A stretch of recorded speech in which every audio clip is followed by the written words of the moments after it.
Kin Live, magazine proche de Kinois. Kin Live, la vie à Kin. Boye imalam bandeko balandi na manaka Kin Live bansango na mukuse yango yo ba juge mibale ya cour constitutionnelle pe procureur général ya Essam Biselo o ya likolo basili kola paseleka liboso ya mokonzi ya mboka Félix Tshisekedi na milulu elengelami mardi oyo na palais du peuple. Mbula mata de Kolo Congo démocratique ezeli na kondima ete ba résolution ya sommet conjoint et SADC ekopesa nzela na ntina ya bozongi ya kimia na est ya Congo démocratique. Molobeli ya mbula matadi Patrick Muyaya nde aibi na kotalisa yango liboso ya bapanzi sango. Ezali 12 février 2025 oyo nde procès RDC contre Rwanda ekofungwama na cour africaine ya droit de l'homme et des peuples. Vice-ministre de la Justice pe contentieux international Samuel Mbemba Kabuya au Akambi délégation ya École Congo démocratique azali kobika déjà na Arusha wuta lundi 10 février. Mokonzi ya Assemblée nationale Vital Kamerhe na ngambu na ye abengi ba Congolais na bomoko sima mokonzi ya mboka na eleko oyo ya bitumba kasi kofinga na tepo ezali kokotisa bokabwani. Mokonzi ya Assemblée nationale azali na Elikia et École Congo démocratique ekolonga bitumba yango sima ko contrôle ville ya Kinshasa École RDC Afrique pe mokili to ya kaliboso na bino pona hotel Samanso to kutana kinango ignorance à la tête moko na moko ayeba boko be masolo nde tolobi Kin Live magazine proche de Kinois. Kin Live, magazine proche de Kinois. Kin Live, la vie à Kin. Kopesa bino bansango mikolo nyonso nde tinda magazine Kin Live mbote bandeko balandi bipai biso bozuli baku ya kolanda bansango na lokota ya lingala na nzela ya Kin Live édition lelo ekofungwama na bansango oyo. Ba juge mibale ya cour constitutionnelle pe procureur général ya Essam Biselo o ya likolo basili kola paseleka liboso mokonzi mboka Félix Tshisekedi mardi 11 février 2025 na milulu elengelamaki na palais du peuple. Na ekotinaye ya magistrat suprême mokonzi mboka Félix Tshisekedi akambi mardi 11 février 2025 milulu ya prestation ya serment ya ba juge mibale ya cour constitutionnelle pe ya procureur général pre ya cour constitutionnelle engebene mobeko likunzi pe mibeko ya mboka balapi seleka liboso ya mokonzi mboka Assemblée nationale, Sénat, puis Conseil supérieur et magistrature. Nommé dans ordonnance présidentielle, il y a le 13 janvier 2025, John Prosper Moke Mayele, procureur général près la Cour constitutionnelle, à l'apis Seleka, Yakoto Samobeko Likunzi, Pemibeko Ekolo, Nakoko Kisana Limemia Pelokumu, Mosala Naye. Je jure de respecter la Constitution et les lois de la République démocratique du Congo, de remplir loyalement et fidèlement, avec honneur et dignité, les fonctions qui me sont confiées. Première présidente du Conseil d'État Yakala, juge Marthe Odi Ononde, licenciée en droit privé judiciaire, Oya Salanaba institution judiciaire et école au Congo démocratique, Kobanda 1989 wapi azala na ba fonction ya ndenge na ndenge yambo ya bopona minaye lokola membre ya cour constitutionnelle pe professeur docteur Aristide Kaindo Nguru balapa kindaye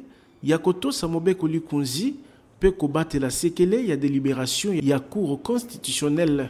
Moi, professeur Kaindo Nguru Aristide, je jure solennellement de remplir loyalement et fidèlement les fonctions de membre de la Cour constitutionnelle de la République démocratique du Congo. Mokonzi ya mboka na ngambu na ye andimi serment na bango. Prends acte de votre prestation de serment en qualité de procureur général près la Cour constitutionnelle. Bouba était juge Marthe Odio, originaire Yetuka Yakwilu, Aouti na composante présidence de la République. Pe professeur Aristide Kaindo Nguru, Aouti na composante parlement. Bouba était mokonzi Assemblée nationale Vital Kamerhe, ya Sénat Sama Lukonde Kenge, pe yambula matadi Judith Suminwa, bazalaki na milulu oyo lengelami na salle ya congrès à palais du peuple. Tolobi, Tibo Koyoka. totikala na bansango ya présidence de la République mokonzi ya mboka Félix Tshisekedi asilaki koyamba lundi ba membre ya gouvernement o bazalaki na bitinda ya ndenge na ndenge na cadre ya koyokisa mongongo ya ekolo Congo démocratique na makita ike esilaki kolengelama ndakisa na conseil ya droit de l'homme na Genève. Ezali na tina ya kozwa restitution ya participation ekolo Congo démocratique na session extraordinaire ya conseil ya droit de l'homme ya Nations Unies elengelamaki le 7 février 2025 na Genève na Suisse pour la situation sécuritaire et humanitaire na est ekolo Congo démocratique nde mokonzi ya mboka Félix Tshisekedi ayambaki ba membre ya gouvernement lundi 10 février 2025 na koyoka Patrick Muyaya ekolo RDC elongaki vote ya bikolo nyonso pona ko condamner Rwanda pe kosenga na ye alongola mapinga na ye na Congo démocratique. Il s'est agi d'une séance de travail qui a porté essentiellement sur la restitution de la mission que nous avions effectuée il y a quelques jours à Genève, où nous avons pu obtenir un vote unanime du Haut Conseil des droits de l'homme sur la résolution qui portait notamment sur la condamnation du Rwanda et l'obligation pour lui de retirer ses troupes de la République démocratique du Congo. Nous avons eu l'occasion au cours de ces travaux à Genève de démontrer la barbarie, la violence et le carnage qui ont été commis sur nos populations innocentes. Nous sommes donc venus discuter avec le président de la République les contours de ces travaux tels qu'ils se sont déroulés, mais aussi les ressentis des autres États qui se sont montrés solidaires de la République démocratique du Congo et qui ont condamné, en tout cas dans les termes le plus clairs, les agissements du Rwanda et qui a été cristallisé par le vote à l'unanimité. Délégation Oyambula Matadi et Baki Pe Kosolana Mokonzi Mboka, ba conclusion ya sommet conjoint EAC SADC ndakisa likambo ya cesser l'effet immédiat pe kotika bitumba. En deuxième point, nous avons eu l'occasion cette fois-ci d'échanger avec le président de la République autour de la réunion à laquelle il a participé de la SADC et de l'EAC et des conclusions qui ont été évidemment rendues publiques. Il y a un cessez-le-feu qui a été le premier point et un arrêt complet des combats et d'autres discuter aussi d'autres aspects. Premier ministre Judith Suminwa Tuluka, vice-premier ministre intérieur et sécurité Jacques Chabani, ministre de la communication et médias Patrick Muyaya, ministre de la commerce extérieur Julien Paluku, et vice-ministre de Misala Libanda, Bazalaki na Liangani Oyo, Tolobi, Tibokoyoka. Mbula Matadi ekolo Congo démocratique ezeli na kondima ete ba résolution ya sommet conjoint EAC SADC ekopesa nzela na ntina ya bozongi ya kimia na est ya Congo démocratique. Molobeli ya Mbula Matadi Patrick Muyaya nde aibi na kotalisa yango liboso ya bapanzi sango. Liboso ya bapanzi sango na cadre ya exercice ya redevabilité, ministre ya communication pe média aibaki kotalisa ba effort diplomatique. Mbula Matadi ezali kosala na bokambami mokonzi ya mboka kolandisama na guerre d'agression Rwanda ezali kobundisa ekolo Congo démocratique mingi penza na ngambo ya est. Patrick Muyaya alobeli na molai penza elonga ya Congo démocratique na 37e session extraordinaire ya conseil ya droit de l'homme ya Nations Unies o elengelamaki kolandisama na crise sécuritaire pe humanitaire na est ekolo Congo démocratique. Wapi bikolo nyonso endimaki kotelemela Rwanda o ezali kobundisa RDC na koyoka molobeli ya Mbula Matadi mitindo to ba recommandation ezomaki na sommet conjoint EAC SADC ezali nzela ya mutuya ekopesa mboka makoki ya kozongela mobimba mabele ekolo Congo démocratique. Le gouvernement aussi a réaffirmé le rôle central du processus de Luanda et de Nairobi qui aujourd'hui représente pour nous la boussole qui peut nous permettre d'aller justement tacler, pour utiliser, franciser un verbe anglais, pour aller donner une réponse rapide à la situation qui se passe dans l'est de la République démocratique du Congo. Kolobelaka pacte social pona kimia pe ko bika malamu elongo na ekolo Congo démocratique Senko ECC ezali kosala na ntina kosuka na dialogue. Patrick Muyaya o asepeli na likanisi atalisi ete mokonzi ya mboka atinda église catholique pe protestante te ya kolengela ba consultation pour la dialogue. C'est plus de 3000 Congolais qui sont morts dans des conditions effroyables. Je n'ai pas entendu, moi, les princes de l'Église, nos pères, condamner de manière claire cette barbarie. Ici, il faut savoir que le président de la République ne leur a pas donné un mandat quelconque. C'est une nuance de taille. Mbula Matadi atia makoki nyonso pe na bafront nyonso pona kolongisa ekolo Congo démocratique victime ya agression ya Rwanda. Tolobi Thibaut Koyoka. Mokonzi Assemblée nationale Vital Kamerhe abengi bakongole nyonso na bomoko sima ya mokonzi ya mboka na eleko oyo ya bitumba kasi kokende na kofinga na te oyo ezali kotinda bokabwani. Mokonzi ya suku ya se ya bakeli mibeko ekolo Congo démocratique azali na elikia ete etumba wana Congo RDC ekolonga yango atandele. Nous devons dire à tous les Congolais, quelle que soit la durée de la nuit, le soleil finit par se lever. Nous vaincrons et le Congo va réaliser son rendez-vous avec l'espérance. Qui ne se décourage pas. Soyons tous unis comme un seul homme derrière le président de la République et derrière nos forces armées. Et ayons toujours une pensée pour les populations du Sud Kivu, du Nord Kivu, du Ituri qui souffrent sérieusement. Et évitons des invectives, des insultes et des injures sur les réseaux sociaux. Ça nous divise et ça profite à l'ennemi. Na etinda ya évaluation ya misala ya mapinga na Beni na Ituka ya Nord Kivu, vice-premier ministre ya Défense nationale Guy Kabombo Mwadianvita abengi mapinga ya kosala o esengeli na tina ete Etuka ebika lolenge elongobani pambate mokonzi ya mboka azali déterminé ya kopesa mayemanso masengeli.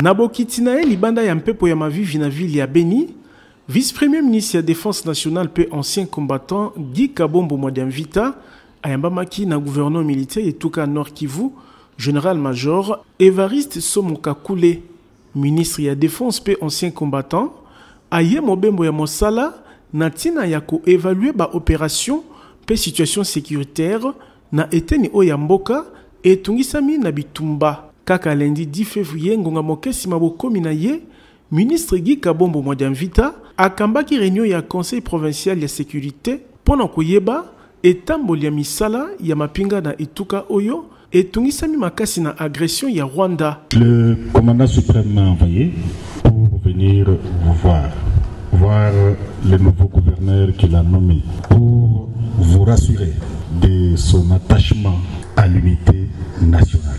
Je voudrais que vous compreniez ici qu'il ne s'agit pas d'aller plaidoyer, il s'agit de faire ce qu'il faut pour que la province puisse fonctionner.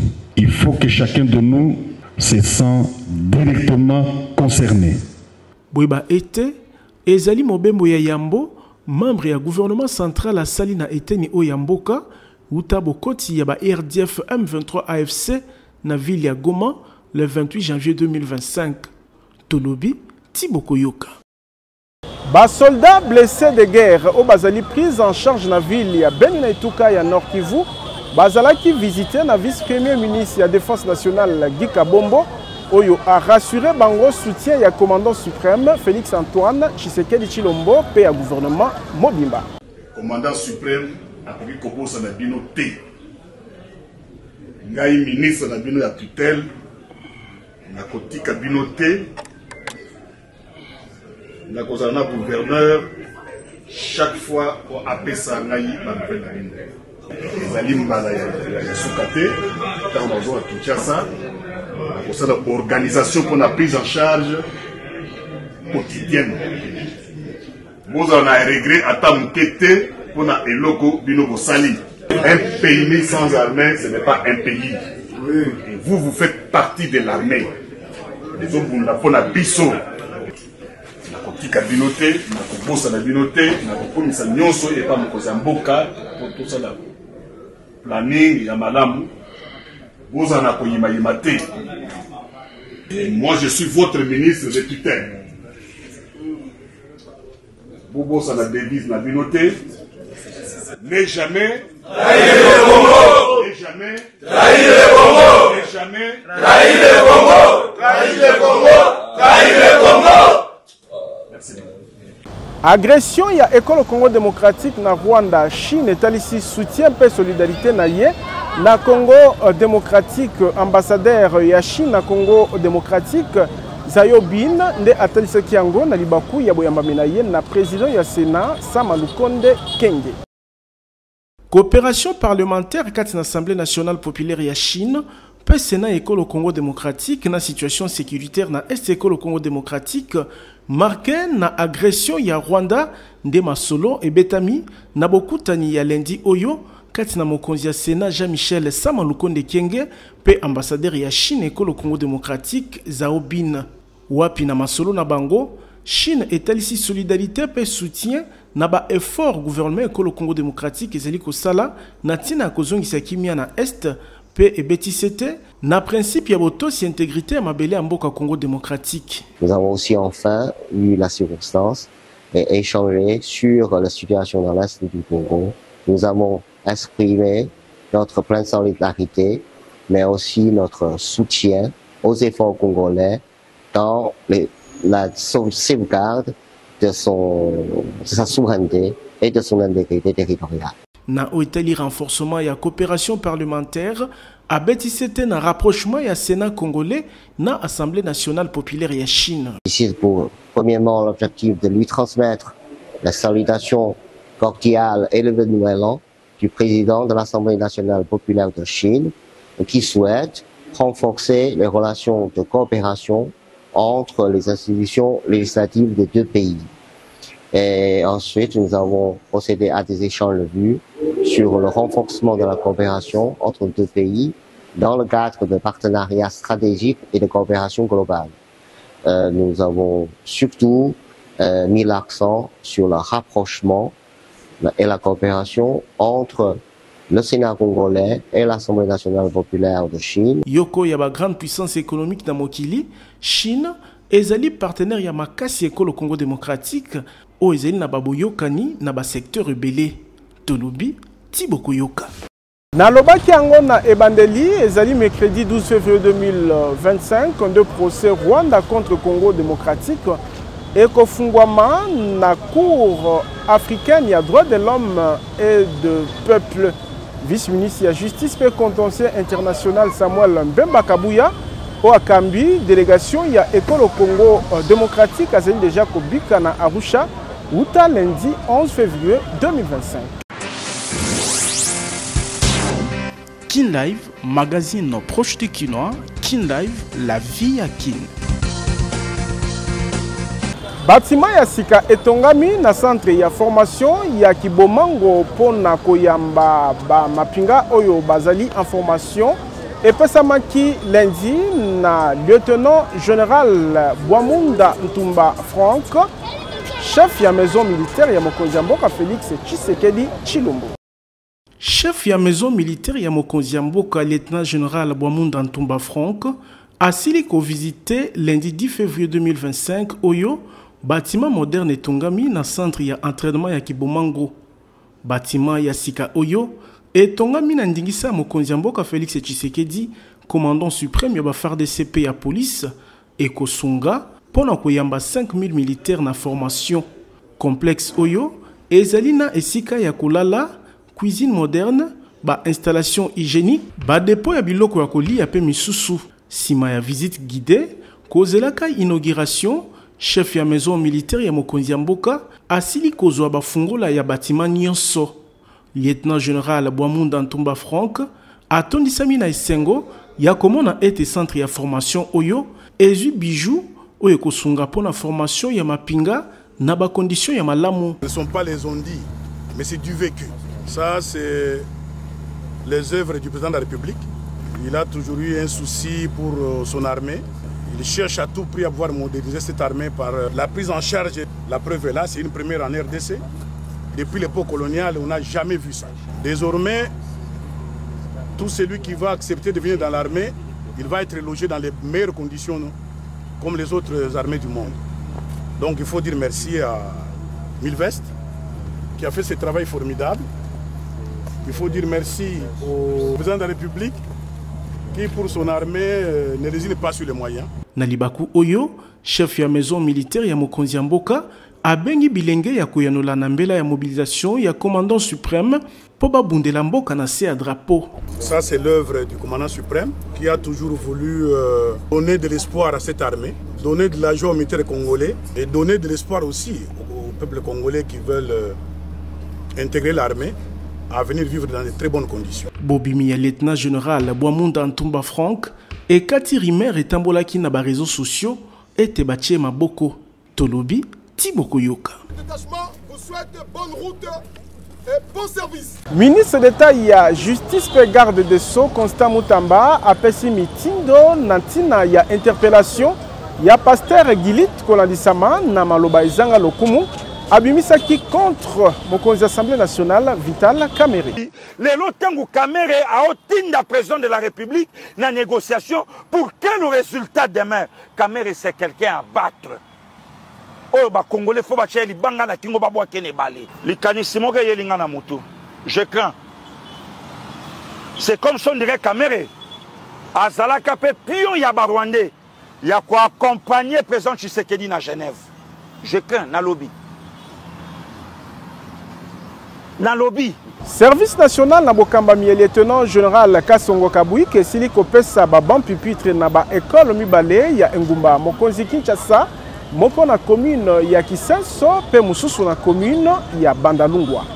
Kolandisama na mitindo ya commandant suprême ya Mapinga Félix Tshisekedi Tshilombo o alingi bana ya Congo bayekola na ba condition elongo bani commandant ya service national lieutenant général Jean-Pierre Kasongo Kabwik asili kopesa 300 ban pupitre na iti kitomesa ezwami na commune ya Kisenso ezali mbuma ya misala ya bakuluna ya kala oyo babongwama babatisere bakambi ya etelo oyo ya l'État balakisi pe bayekoli oyo bazali babénéficiaire ya geste ya service national batondisami na esengo ya kozwa baban ya sika.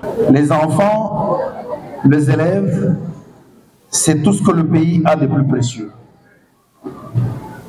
En d'autres termes, on dit que la jeunesse, c'est l'avenir de toute une nation. Kaka mardi 11 février 2025, na école d'excellence ya Kinshasa ezomi na commune ya Bandalungwa, Pelokola, service national et Pessimo Koka 300 ban pupitre ya sika.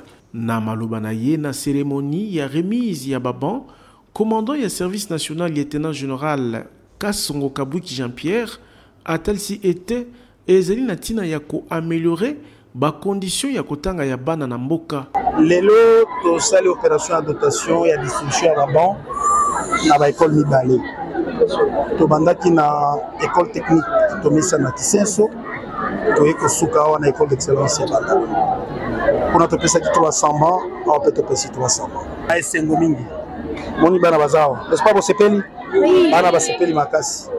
Parce que c'est le commandant suprême chef de l'État a décidé pour améliorer les conditions d'apprentissage des enfants.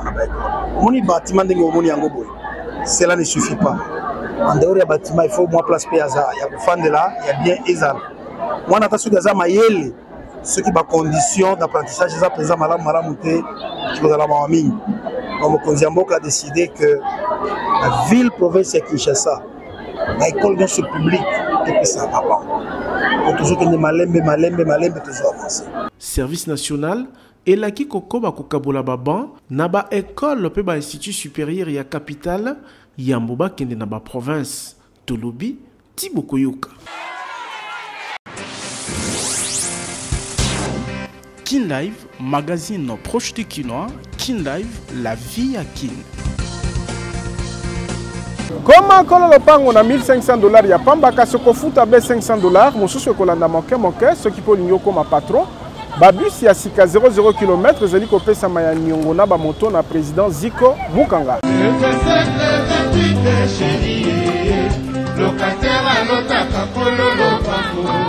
Soki olingi otika kolotaka kololo pango na suka ya sanza pe kolongwa na vie ya kilocataire na Kinshasa, président Ziko Mukanga Makila Lumumba acheli bisomi bange na ba concession Mukanga 1 na commune ya Ntele pe Mukanga 2 na commune ya Maluku po okoma kololo pango. Na ba concession na ye, lopango ya 20 sur 20 ezali na $1,500 ya pamba, kasi okofuta avance ya $500 ya pamba, o etikali okofuta moke pendant 12 mois. Avantage okozwa nulle part ailleurs, na ba concession mukanga MPD, ba dépôt ya mabaya, ba dépôt ya ciment, ya batol, pe ya ba barre de fer nyonso ezali sur place pour faciliter construction na yo. Ba forage ya mai pe mibange na ba groupe électrogène ezali pona ko alimenter ba quartier mukanga.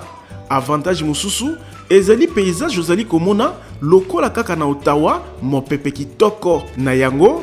Ba visite ezali organisée jeudi nyonso na quartier mukanga de na commune ya Maluku pe chaque samedi na quartier mukanga 1 na commune ya Ntele. Kasi pona ko silisa chômage na RDC, président Ziko Mukanga aye na opération comme patron. Azali kopesa moto ya 2 pneus na $1,300 ya pamba, avance $400 ya 3 pneus na $4,500 ya pamba, avance ya $2,000 ya pamba. Pe ba bis ya VIP ya transport na $30,000 ya pamba, avance $10,000. Ozui bis ya sika 00 km o etikali okofuta malebe kino na suka. Adresse tozali na 2e niveau ya galerie Efra na numéro 42 ya avenue Victoire, quartier Kauka na commune ya Kalamu. Kobuka na tendeko, opportunité epesa melio na président Ziko Mukanga Makila Lumumba o azali kokokisa vision ya chef de l'État Félix Tshisekedi na président Ziko ki locataire pe chômage et sili na RDC. Tolobi Tiboko Yoka. Mabonzato offrande spéciale pour un soutien ya mapinga FARDC o ezali na bitumba na Est. Chiffre mon côté et si côté lisama n'empoisa contrairement ya maezali kolobama na ba réseaux sociaux président ya commission multisectorielle Kiltope association atansi ete ezali ya solote Natina kopesa maboko na mapinga FARDC commission multisectorielle Kiltope association ebi na kolenge la lianga nito réunion stratégique mardi 11 février 2025 na bajalisi ya ba confession religieuse. Mikano ya ndenge na ndenge sili kozwama na bokutani oyo ndakisa bokelami ya commission ad hoc o ezali na mukumba ya kocentralize to kocha esika moko pe ko gérer misolo na biloko ekozala collecté kasi na likambo ya maizali kotambola na ba réseaux sociaux na mutango ya misolo ba église epesi président ya commission Germain Mupasa atalisi ete ezali solote pe abengi population. Rien n'a été diffusé jusque-là. Donc les chiffres ou le montant que vous avez vu communiquer dans des réseaux sociaux ne sont pas réels parce que jusque-là, la commission n'a rien diffusé par rapport aux offrandes spéciales collectées.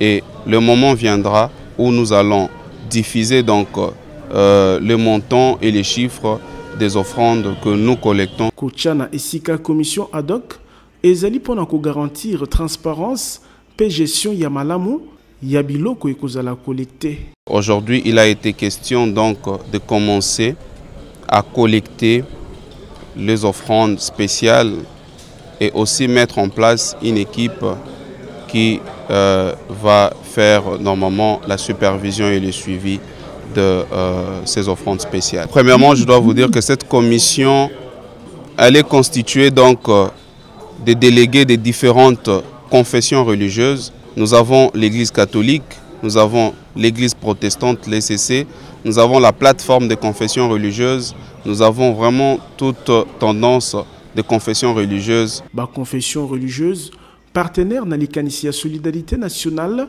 batalisi engagement na bango ya ko sensibiliser bandimi, pe ko encourager bango na action concrète, natina ko pesa lisungi na FARDC o ezali ko bundela mobima mabele ko le Congo démocratique.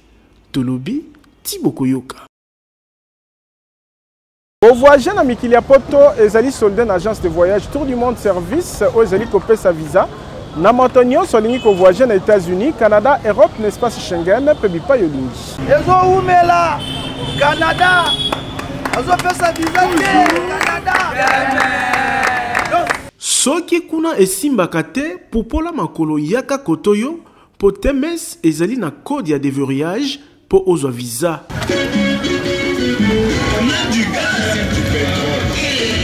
Moto a découragé otendeko projet na yo ya kokende Canada, États-Unis, Europe pe bipai na bipai ezali toujours possible et réussir ce qui osali confiance na Tour du Monde Service, agence certifiée ou ezali spécialisée na ba démarche ya visa peut prise en charge à montagnons soigner ko voyager. Quand on connaît, on connaît. Et quand on ne connaît pas, on apprend. Tango kuna bazali ko beta banzadi na temes toro toujours poso elekakate kozanga ko accompagner ba lauréat visa Canada, États-Unis, Europe, n'espace Schengen, Chypre, Turquie, pe bipai na aéroport. Yoyaka, pesa biso ka confiance. Ndenge bokoki komona na misu, ba lauréat misatu bazu visa Canada, kati na bango coordonnateur ya Tour du Monde Service, oya keyi ko renouveler ba contrat na ba partenaire pour na accueil ya ba client TMS. Sima ya kozwa ba passeport na visa Canada, direction aéroport international ya Njili. TMS likolo, TMS. Tala bandeko na Canada, mboka malili na esengo. Cordo wana kacha Canada. Ndeko mwana ya Kinshasa pe ya Congo démocratique, kobuka na te yaka na TMS po awa irataka te. Tozali na numéro 5151 ya balabala Kasavubu, quartier Matonge 1 na commune ya Kalamu. Na TMS visa nde visa. Tolobi Tiboko Yoka. Bokono ya misu na mino komi kozolobiko na bokasi ya Fondation Oila na zela ya clinique ophtalmologique pe dentaire super optique ezomi na rond-point esika bazwaka transport ya zando. Eloko neloko ezalaka na ngonga nango soki lobi ezalaki milelo ngonga kozolobiko na bokono ya mino pe ya misu ekoki po Fondation Oila ememeli bana ya Kinshasa ya basi pe mibali na bakongole nyonso ba matériel ya génération ya sika pona kobikisa bango na nzela ya clinique ophtalmologique super optique o izeli na ba service spécialisé ndakisa ophtalmologie pona kobikisa bokono ya misu ata oyo balembana na ba matériel moderne oyo ba soin ezeli kopesa malokola kaka na mikili ya poto bongo ba lunette tozeli na ba verre progressif double foyer pe simple vision ya ba marque nyonso pe pona ba bourse nyonso traitement ya ba verre photo gré anti-reflet photo max pona ba kumbi mituka ba kumbi wewa ezala ba ibasale la kaba smartphone pe ordinateur ezo salama na super optique et siliwana te mobange na cabinet dentaire moderne pe ezali maladi ya minu esili kozwa lobiko na ba équipement ndakisa fauteuil moderne oyo ovandi neto matina cheval pasi bosana lobiko ezali koya chirurgie dentaire ya ba sorte nyonso ezali ko salama minu ekatana osekaka lisusu te awa minu ezali kozonga mobimba pamba te ba prothèse ya ba forme nyonso ezali ko salama soki minu ekoma salite super optique ezali ko sukola pe blanchisserie dentaire ezali minu ezonga kongala lokola mapata radiologie dentaire pe ezali nyonso na prix ya bana mboka adresse tozali na rond-point en face ya station Kobile esika bazwaka transport ya zando maladi na yo ezwi lobiko tolobi Tiboko Yoka. Kin Live, magazine proche de Kinois. Kin Live, la vie à Kin.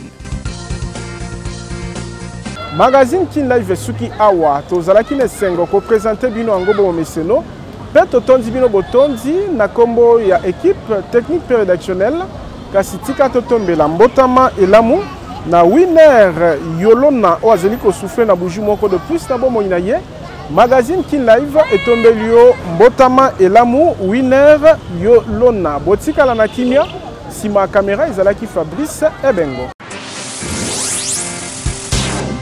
Kin Live, magazine proche de Kinois.